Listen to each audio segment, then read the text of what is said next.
Hello दोस्तों, आपने कभी लॉन्ग टर्म इन्वेस्टिंग के लिए कोई स्टॉक चूज किया होगा based upon your technical analysis, और उसके बावजूद भी आप कभी देखते हो कि उसने कोई स्ट्रक्चर ब्रेक किया और वो नीचे चला जाता है। तो इसका क्या मतलब है कि आपका टेक्निकल एनालिसिस फेल हो गया या फिर आपने जो स्टडी किया है वो गलत हो गया? बिल्कुल नहीं। जब कोई स्टॉक को हम लोग लॉन्ग टर्म इन्वेस्टिंग के लिए प्रेफर करते हैं तो उसका फंडामेंटल एनालिसिस भी हमें करना उतना ही इंपॉर्टेंट होता है जितना हम लोग टेक्निकल एनालिसिस को देखते हैं। तो दोस्तों, इसी प्रॉब्लम को सॉल्व करने के लिए आज हम लोग नवरत्न स्टॉक्स के बारे में जानने वाले हैं। तो वीडियो को एंड तक जरूर देखिए क्योंकि ये बहुत इंटरेस्टिंग होने वाला है। जो लोग लॉन्ग टर्म इन्वेस्टिंग को प्रेफर करते हैं या फिर लॉन्ग टर्म पोर्टफोलियो बनाना चाहते हैं, उनके लिए ये 9 प्रकार के स्टॉक्स बहुत इंपॉर्टेंट माने जाते हैं। दोस्तों, पहले आते हैं common stocks. Common stocks mostly known stocks होते हैं और ये कंपनी के ओनरशिप को डिफाइन करते हैं। कॉमन स्टॉक होल्डर के रूप में आप कंपनी के सफल होने का फायदा उठा सकते हैं और उनके कॉर्पोरेट डिसीजंस में वोटिंग राइट्स भी पा सकते हैं। इन्वेस्टर के लिए एक अच्छा मौका होता है कंपनी के प्रोग्रेस का पार्ट बनने का, तो आप कॉमन स्टॉक इस वे में देख सकते हो।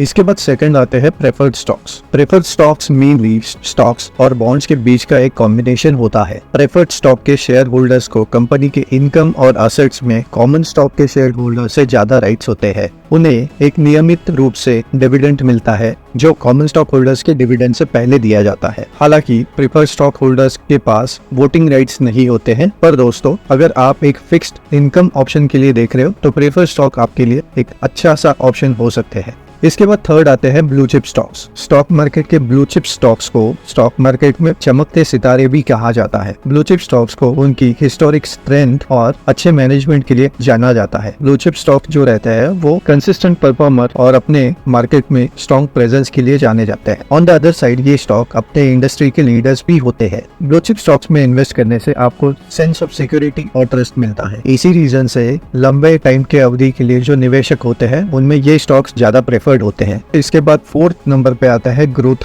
स्टॉक्स। ग्रोथ स्टॉक ये उन कंपनीज के शेयर्स होते हैं जो तेजी से बढ़ने के लिए और अपनी मार्केट प्रेजेंस बढ़ाने के लिए जाने जाते हैं। दोस्तों, काफी बार आपने देखा होगा कि कुछ स्टॉक ऐसे होते हैं जो अपने डिविडेंड्स को पब्लिक को नहीं बांटते हैं और वो अपनी रिसर्च, डेवलपमेंट और अपने बिजनेस एक्सपेंशन में यूज करते हैं। दैट मीन्स उनके प्रॉफिट का जो परसेंटेज होता है वो री इन्वेस्ट होता है उसी कंपनी के ग्रोथ पॉइंट ऑफ व्यू के लिए। तो ये होते हैं आपके ग्रोथ स्टॉक्स। इसके बाद फिफ्थ नंबर पे आते हैं वैल्यू स्टॉक्स। वैल्यू स्टॉक एक तरीके से छुपे हुए डायमंड्स होते हैं शेयर मार्केट में। ये ऐसे स्टॉक है जो कई बार अपने असली कीमत के मुकाबले कम कीमतों पे अवेलेबल होते हैं। मतलब अगर आप इसको फंडामेंटल लैंग्वेज में बात करोगे तो ये स्टॉक्स अभी अपने इंट्रिंसिक वैल्यू से कई गुना ज्यादा डिस्काउंटेड वैल्यूएशन पे ट्रेड होते हैं। वैल्यू स्टॉक के पीछे लगने वाले इन्वेस्टर स्ट्रॉन्ग फंडामेंटल्स, कम पीई रेशियोज और दूसरे फंडामेंटल मैट्रिक्स की तरफ ध्यान देते हैं जो एक फायदेमंद इन्वेस्टमेंट ऑप्शन को दर्शाते हैं। दोस्तों, वैल्यू इन्वेस्टिंग की जब बात आती है तो ये समुद्र में डायमंड ढूंढने जितना एक मुश्किल काम है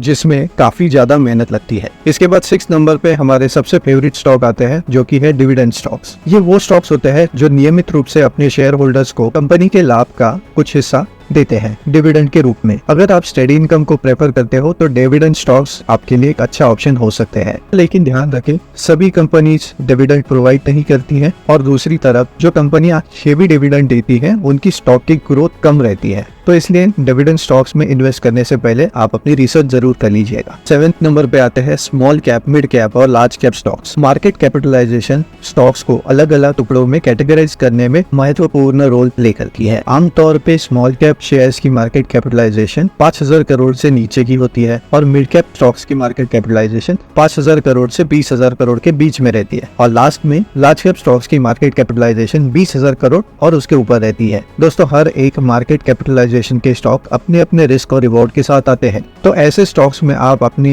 इन्वेस्टमेंट को डाइवर्सिफाई करके आप एक बैलेंस पोर्टफोलियो बना सकते हो। इसके बाद लास्ट के 2 टाइप बहुत इंपॉर्टेंट है। उसमें से एक नंबर पे आता है साइक्लिकल और defensive stocks. Cyclical stocks economical cycle से जुड़े हुए रहते हैं। ये अच्छे परफॉर्म करते हैं जब इकोनॉमी अच्छी परफॉर्म करती है, बिजनेस ग्रो होते हैं और लोग ज्यादा खर्चे करते हैं। लेकिन जब आर्थिक मंदी आती है तो ये स्टॉक अंडर परफॉर्म करते हैं। साथ ही साथ डिफेंसिव स्टॉक्स वो स्टॉक होते हैं जो एसेंशियल गुड्स और सर्विसेज प्रोवाइड करने वाले स्टॉक्स होते हैं, जैसे कि हेल्थ केयर, कंज्यूमर स्टेपल्स और यूटिलिटी स्टॉक्स। ये ऐसे कंपनीज के स्टॉक होते हैं जो आर्थिक मंदी में भी मजबूत रहते हैं क्योंकि लोगों को इनके एसेंशियल गुड्स और सर्विसेज की जरूरत तब भी होती है चाहे आर्थिक माहौल कैसा भी हो। साइक्लिकल और डिफेंसिव स्टॉक्स को अपने पोर्टफोलियो में बैलेंस कराए रखना आपके पोर्टफोलियो को रिस्क मैनेज करने में हेल्प करता है। तो दोस्तों नेक्स्ट टाइम इकोनॉमी में मंदी आने से पहले अपने पोर्टफोलियो को चेक जरूर कर लेना। आखिर में चलते हैं एक ऐसे इंपॉर्टेंट स्टॉक की तरफ जिन्हें उनके बिजनेस एरिया या फिर सेक्टर के आधार पर डिफरेंशिएट किया जाता है। सेक्टर स्पेसिफिक स्टॉक्स इस टाइप में आते हैं financial stock, health care, pharma, energy stocks, auto stocks, consumer good stocks और भी कई सारे टाइप्स होते हैं। सेक्टर स्पेसिफिक स्टॉक्स को चूज करने से आप पर्टिकुलरली उस सेक्टर पे स्पेसिफिकली फोकस कर सकते हो जिन्हें आप बाजार में सफल मानते हैं। दोस्तों पर एक चीज ध्यान में रखिए, इन स्टॉक्स में निवेश करते वक्त आपको गवर्नमेंट रेगुलेटरी चेंजेस